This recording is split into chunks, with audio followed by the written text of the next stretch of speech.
दौंड नगर परिषदेत मोठ्या मताधिक्याने निवडून आलेल्या राष्ट्रवादी काँग्रेस अजित पवार गटाच्या दुर्गादेवी जगदाळे यांनी नगराध्यक्षपदाचा पदभार स्वीकारला. दौंड नगर परिषदेच्या राजकारणात महत्त्वाचा टप्पा गाठत राष्ट्रवादी काँग्रेस अजित पवार गटाच्या नवनिर्वाचित नगराध्यक्षा कुमारी दुर्गादेवी जगदाळे यांनी आज अधिकृतपणे नगराध्यक्षपदाचा पदभार स्वीकारला. नगरपरिषद कार्यालयात झालेल्या पदभार स्वीकार समारंभाला राष्ट्रवादी काँग्रेस अजित पवार गटाचे पदाधिकारी, नगरसेवक, कार्यकर्ते व समर्थक मोठ्या संख्येने उपस्थित होते. पदभार स्वीकारल्यानंतर कुमारी दुर्गादेवी जगदाळे यांनी सर्व नगरसेवकांना सोबत घेऊन दौंडच्या सर्वांगीण विकासासाठी काम करण्याचा निर्धार व्यक्त केला.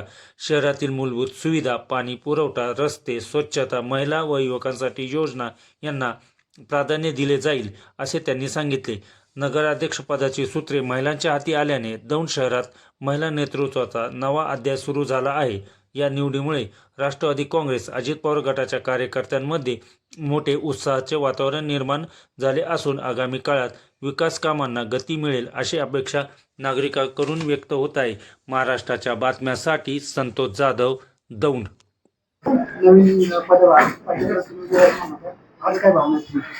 आनंदाचा क्षण आहे. वर्षाची सुरुवात आहे. आम्ही चांगल्या कामाने करतोय. दौंडकरांच्या सेवेसाठी आम्ही कायम तत्पर राहू. ज्या मूलभूत सुविधा देण्याचं आश्वासन दिलं होतं, आम्ही त्या नक्कीच पूर्ण करणार आहे.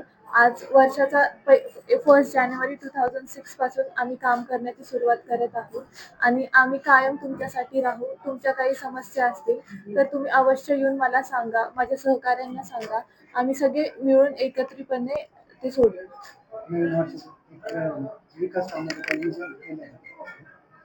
जे प्रचारादरम्यान सांगितलं होतं, वेळेवर पाणी, कचऱ्याचं व्यवस्थापन, चांगले रस्ते आणि लाईट, हे आम्ही देणार आहे येणाऱ्या काळात.